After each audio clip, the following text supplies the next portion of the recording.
They don't tell you about the silence. After 30 years of bells and whistles and chaotic hallways and the constant rhythmic hum of Miss D, the silence of closing a classroom is the loudest thing I have ever heard. Welcome back to the channel. I'm Michelle, and if you're new here, we talk about the shift, the sacred, sometimes terrifying space between the career you've known for decades and the legacy-driven life you're building next. We are a collective of women who are seasoned but not finished. We believe in living the glimmer and the grace. Today, I am in my midwinter slump. Like most teachers, it's the time of the year when the coffee's colder, the students are restless for spring, and the grading feels like a mountain you will never quite summit. But for me, this year's different. I'm in the middle of my final February. I'm processing the midterm reports, the last winter break, the last time that I'll watch the Sierra Nevadas dump rain and snow on the classroom windows. If you're standing on the edge of a major transition, whether it's retirement, a career pivot, or moving your entire life to a new city-stead, you know that the radiant unfolding isn't always sunshines and gold leaf. Sometimes it's the heavy lifting of shedding who you had to be to find out who was waiting for you all along. Today, we're going to go deep into the emotional reality of saying goodbye to a 30-year career. We're going to talk about the identity crisis, the grief of the routine, and how to find the grace in the goodbye so you can step into your next chapter with a glimmer.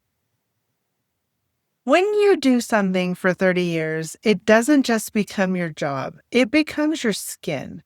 It becomes the way you introduce yourself at dinner parties, at church, and even at the grocery store. Hi, I'm Michelle. I'm a teacher. Oh, what do you teach? Social studies. You know how that goes. For 3 decades, my identity was tied to a school calendar. My internal clock doesn't run from January to December. It runs from August to June. My worth was often measured in student outcomes, parent-teacher conferences, and the ability to manage a room of 30 different personalities simultaneously while I was the teacher. And let's be honest, in our culture, we value people based on their doing. We are rewarded for our productivity, our output, and our titles. When you stop doing the thing everyone knows you for, who are you?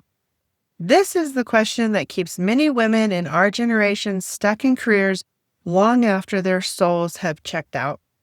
We're afraid of the nobody phase. I call this the great shift. It's the moment when you realize the anchor you've used to steady yourself for 30 years is being pulled up. I've had moments this month where I felt unmoored. Does that make sense? I'm looking at my classroom, my sanctuary for so long, and realizing that in a few months, someone else's posters will be on these walls.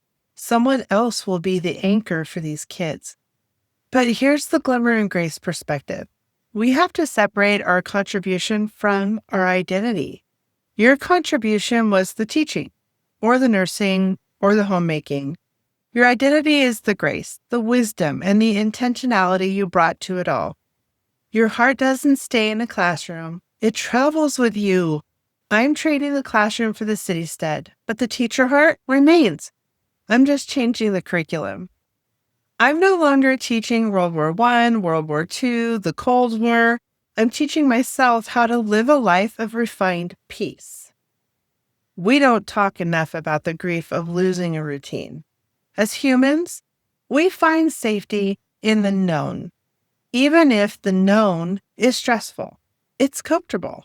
For 30 years, I knew exactly where I was supposed to be at 7:30 in the morning. I knew where my keys went. I knew which copier was broken, which rhizome not to use, and I knew the faces of all my colleagues. There is a strange mourning process that happens when you realize you are losing your village. These are people who saw me through my marriage, births of my children, and the loss of family members, even the things I complained about. The faculty meetings that could have been emails, the duty in the lunchroom, the flickering fluorescent lights, they're a part of the fabric of my life. Letting them go feels like pulling a thread on a sweater. If you're afraid the whole thing might unravel, it really just might. This is where your sophisticated vulnerability comes into play. It's okay to be sad about leaving a job you're ready to leave. You can be 100% sure that it's time to go, and 100% heartbroken that it's ending. Those two things can live in the same house. I've been allowing myself to sit in the classroom after the kids leave, just for like 5 minutes, not to grade, not to prep, just to be, to say thank you to the walls, to acknowledge the work that happened here. In my classroom, I have a smartboard in the middle and then 2 of the whiteboards on the side. Behind those whiteboards are old shower walls that we bought from Home Depot way back in the early 2000s when we wanted to get rid of our chalkboards. Behind those shower walls are the original chalkboards. And during that time when the teachers who were there, way back when, we wrote messages to ourselves on the chalkboards. Last school year at the end of the year, I had a new whiteboard put over the old shower board, the shower wall. And I was so excited when he came in because I was like, oh my God, I get to see my chalkboard. Like back when I was a baby teacher and I wrote this whole message to myself. And the guy's like, oh no, I just screw on the new whiteboard onto the board you have right now. I was like, are you serious? I was a little sad. And I know they're going to be tearing down our school in a couple of years. And I hope someone can take a picture of that. I really want to be able to see it. Anyway, I'm not going to cry. I'm not crying, you're crying. So I've been allowing myself to sit in this classroom and just look around and realize like how much of my past is in this room. Anyway, so if you're transitioning, don't rush the exit. Sit in the space for a while. Acknowledge the grief of the routine. It's the only way to clear space for the new rhythm of your radiant unfolding. If you don't mourn the routine, you'll try to recreate the busyness of your next chapter. Sorry, I had to stop the video and come back. I didn't really realize or understand how affected I am about the leaving the classroom and knowing that a piece of me still stays behind those whiteboards, shower walls, and on the chalkboard. All right, now I want to talk specifically to my Gen X sisters. We are a unique group. We are the sandwich generation, if you will. We're the capable friends. We were the latchkey kids who grew up to be the ones who handled everything for everyone. We are often the ones who stay in the same career for 20, 25, or 30 years because we value stability. We were the anchors for our aging parents, our grown children, and now our grandkids. We aren't supposed to be the ones who are messy or uncertain. We are the ones people go to for answers, not the ones asking questions. But here we are. 50, 55, or 60, realizing that we have an entire lifetime of wisdom that hasn't even been tapped into yet. We aren't retiring to sit in a rocking chair and let the world pass us by. We are pivoting. I'm moving to New Orleans to be the grandma who stays. I want to be present for the school plays and the Tuesday afternoon cookies. But I also want to be the woman who runs a thriving digital boutique business from her porch. Society tells us that after 30 years, we're done. They try to put us in the gold watch category. That was our parents' time. I say we're just getting seasoned. We have the work ethic of our youth combined with the discernment of our age. That is a dangerous combination in the best way possible. Being a wise matriarch isn't about being old. It's about being the curator of your family's legacy while still building your own. It's about being intentional navigators. We aren't drifting into retirement. We're sailing towards a destination we've handpicked. We are the architects of our own radiant unfolding. I want to talk about something very practical. The physical workspace. For 30 years, my desk has been my command center. It has seen thousands of papers, hundreds of student photos, and probably a few hidden tears. As I start to pack things away, I've realized that this is a ritual. Every item I pack up, a stapler that I've had since 1998, a card from a grateful parent, is a memory. So I have this thing, the practice of desaturating. I'm doing what I like to call desaturating the space. Instead of one big move out day that feels like a traumatic eviction, I'm taking one small box home every Friday. On Friday number 1, the personal decor, things that I want to not let go of yet, but I don't know if I want to move it to New Orleans. On the second Friday, the reference books I no longer need. I've been passing them out to other young teachers, asking my other colleagues, would you like these books? Or I bring them home and then decide, do I want to keep my Harry Wong book? So the third Friday is for the sentimental glimmers. By slowly desaturating my classroom of the Michelle, I'm giving my brain time to adjust to the physical change. I'm slowly detaching my energy from this room. I'm bringing it home and deciding if I want to move it on to New Orleans with me. If you're leaving an office, a house, or a role, try this slow release. Don't wait until the final hour. Let the goodbyes be slow, intentional, rather than a frantic exit. This is how we maintain our grace during a time that often feels chaotic. It allows you to leave the building with your head held high, rather than your arms overflowing with boxes you haven't processed emotionally yet and crying your eyes out. In a 30-year career, you stop counting the years and start counting the milestones. But this year, every milestone carries a heavy finality. The last back-to-school night, the last holiday party, the last time I'll have to worry about a substitute folder. This month, the weight of the last hit me during the simple staff meetings. I look around the room and I realize I won't be attending these small little groups next year. The world will just keep spinning. The new teachers will come in. The school will just keep running like I was never there. I have a thing called the grace-filled practice. I started keeping a Glimmer journal for my final semester. Instead of focusing on the overwhelming goodbye, I'm looking for the small joys, the glimmers, in the mundane.